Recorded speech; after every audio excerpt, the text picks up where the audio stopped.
Good morning student. आज के इस वीडियो में गुड मॉर्निंग स्टूडेंट। आज के इस वीडियो में मैं आपको क्लास 10th का एक important topic that is Ohm's law वो पढ़ाऊंगा। अच्छे से देखिएगा और काफी आपको इंटरेस्ट आएगा पढ़ने में, इसको समझने में कि what actually the Ohm's law is. Okay, so let's start. देखिए, एक साइंटिस्ट था जिसका नाम था ओम।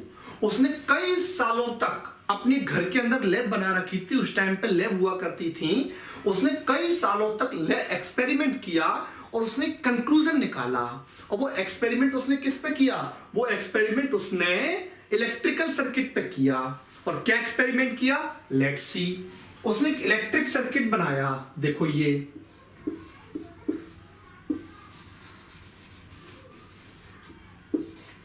और इस इलेक्ट्रिक सर्किट में उसने क्या लगाई? बैटरी। इस बैटरी की वजह से इसमें क्या फ्लो करेगा? करंट। और ये क्या है? रेजिस्टेंस। रेजिस्टेंस वो होता है जो इलेक्ट्रॉन को, करंट को चलने से रोके, which oppose the flow of electrons या चार्ज।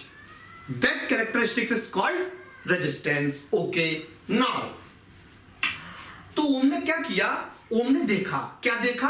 देखो, उन्होंने देखा जब वी बैटरी 1 वोल्ट की लगाई। ये मैं आपको एज्यूम करने के लिए न्यूमेरिकल वैल्यू ले रहा हूं। ओके, रियल में उन्होंने कुछ और भी वैल्यू ली हो सकती हैं। ओके, तो जब उन्होंने बैटरी 1 वोल्ट की लगाई तो करंट 1 एम्पियर आया। सर्किट में कितना करंट आया? 1 एम्पियर। ओके, जब उन्होंने बैटरी 2 वोल्ट की कर दी तो उन्होंने देखा कि जो करंट है वो भी कितना हो गया? 2 एम्पियर। ओके, जब उन्होंने बैटरी 3 वोल्ट की कर दी, कितने वोल्ट की? 3 वोल्ट की, तो उन्होंने देखा करंट भी कितना हो गया? 3 एम्पियर। तो ऐसे करके उन्होंने पाया कि जैसे जैसे वो वोल्टेज बढ़ाते जा रहे हैं वैसे वैसे क्या बढ़ता जा रहा है? करंट। लेकिन ये सब कब हो रहा था? जब जिस कमरे में वो ये एक्सपेरिमेंट कर रहे थे ना, उस कमरे का टेम्परेचर कांस्टेंट होना चाहिए। टेम्परेचर क्या होना चाहिए? कांस्टेंट। ओके, ठीक। तो अब इसको मैथमेटिकली कैसे लिखें? मैथमेटिकली उन्होंने लिखा कि V directly proportional to the I, कि जो करंट फ्लो कर रहा है ना किसी भी सर्किट में, वो डायरेक्टली प्रोपोर्शनल होता है वोल्टेज के। मतलब जितना आप ज्यादा वोल्टेज बढ़ाते जाएंगे उसी रेशियो में क्या बढ़ता जाएगा? करंट। जैसे आपने 2 वोल्ट से 3 वोल्ट किया वोल्टेज, तो करंट भी 2 एम्पियर से कितनी हो गई? 3 एम्पियर। यस और नो? Very good. तो इसी फॉर्मूले को, इसी कंक्लूजन को उन्होंने फॉर्मूले के फॉर्म में लिखा। क्या ये एक इक्वेशन है? नहीं। इक्वेशन का मतलब क्या होता है कि बीच में किसका साइन हो? इक्वल टू का। तो मैंने क्या किया? यहां पे किसका साइन लगाया? इक्वल टू का। और जब भी हम इक्वल टू का साइन लगाते हैं तो इसका साफ साफ मतलब है कि लेफ्ट हैंड साइड में किसके बराबर करने जा रहा हूं? राइट हैंड साइड के। तो जब मैंने इसको राइट हैंड साइड के बराबर किया तो एक कांस्टेंट लगाया R, और ये I, और इसी R को मैंने क्या बोला? कांस्टेंट। और बाद में जाके इसका जो नाम पड़ा वो नाम पड़ा resistance. Resistance of the wire. Okay, तो व्हाट ये जो होता है, तो फाइनल फॉर्मूला क्या बना? V equal to I R। तो बच्चे समझते हैं कि ये ओम्स लॉ है, V equal to I R। No, V equal to I R Ohm's law नहीं है, ये तो ओम्स लॉ का कंक्लूजन है। ओम्स लॉ एक्चुअल में कौन है? ओम्स लॉ ये है कि I directly proportional to V।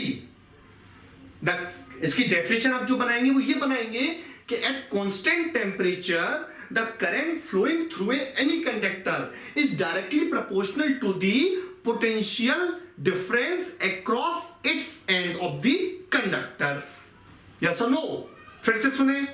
The current flowing in at constant temperature the current flowing in any conductor is directly proportional to the potential difference across its end. मतलब इस wire के and पे जो battery potential difference लगा रही है, battery का ये क्या होता है? प्लस, और ये क्या होता है? माइनस। तो पोटेंशियल डिफरेंस की वजह से, अच्छा पोटेंशियल डिफरेंस बेसिकली क्या है ये समझो आप पहले तो। सपोज ये एक इलेक्ट्रॉन है, ये मेरा मार्कर है, वो एक इलेक्ट्रॉन है, ये किसी वायर के अंदर है। अब मैं इससे बोल रहा हूं चल भाई, चल भाई, चलेगा क्या? ये नहीं चलेगा। मैंने क्या किया, एक हथौड़ा लिया, हथौड़े से इसको चलाया, वायर को ठोका, तो क्या उसके अंदर करंट चल जाएगी? नहीं, इलेक्ट्रॉन नहीं चलेंगे। तो मैकेनिकल प्रेशर से इलेक्ट्रॉन नहीं चलते हैं किसी वायर के अंदर। मुझे क्या लगाना पड़ेगा? Electrical pressure. और उसी इलेक्ट्रिकल प्रेशर को पोटेंशियल डिफरेंस बोलते हैं, वोल्टेज बोलते हैं। हमारे घरों में क्या आ रहा है? वोल्टेज, पोटेंशियल नहीं, पोटेंशियल डिफरेंस। 2 पॉइंट होते हैं ना, 2 पॉइंट में तो प्लग हम लगाते हैं, एक तीसरा तो अर्थ के लिए होता है। ओके, तो this is what, this is same thing. तो बैटरी से क्या लगा? इलेक्ट्रिकल प्रेशर, मैकेनिकल प्रेशर नहीं, इलेक्ट्रिकल प्रेशर, जिसकी वजह से क्या फ्लो करेंगे? इलेक्ट्रॉन। और इलेक्ट्रॉन के फ्लो को हम क्या बोलते हैं? Current. The rate of flow of charge is called electric current, जो मैंने आपको भी लास्ट वीडियो में पढ़ाया था। ओके, ठीक। तो V equal to IR is what? It is Ohm's law? No, it is a conclusion of Ohm's law. So what is Ohm's law? Ohm's law is this: the current flowing in any conductor is directly proportional to the potential difference across its end. End मतलब किसका end? दोनों किनारे किसके? उस conductor के। Okay? At constant temperature. This is Ohm's law. यहां से resistance का फॉर्मूला क्या आएगा? V upon I. I नीचे चला गया। अब एक चीज देखो, मैं आपको प्रूफ करके दिखाता हूं। अगर ये आर क्या होता है? कांस्टेंट, और वास्तव में ही कांस्टेंट होगा। देखो, जब वोल्टेज 1 था तो करंट भी कितनी थी? 1। तो 1 और 1 कितना आया? कितना आंसर आएगा? 1। अब हमेशा ही 1 आएगा। ये किसका कहना था? मेरा? नो, ये कहना था किसका? ओम का। ओम ने बोला अगर आप वोल्टेज को 2 कर दो तो करंट भी वोल्टेज 2 करने पर करंट भी कितनी हो गई? 2। तो फिर से आंसर कितना आया? 1। और ये 1 जो आया ये क्या है? ये 1 क्या है? ये 1 रेजिस्टेंस है। तो हमेशा रेजिस्टेंस कितना आएगा? 1 ही आएगा। अगर ये 3 है, 3 को 3 से डिवाइड करो, फिर से कितना आएगा? 1। तो V डिवाइड बाय I, हमेशा R कितना आएगा? 1, जब तक कि टेम्परेचर कांस्टेंट है। ओके, तो this is all about the Ohm's law. अब इसके आगे हम अगला टॉपिक देखेंगे अगले वीडियो में। Thank you so much.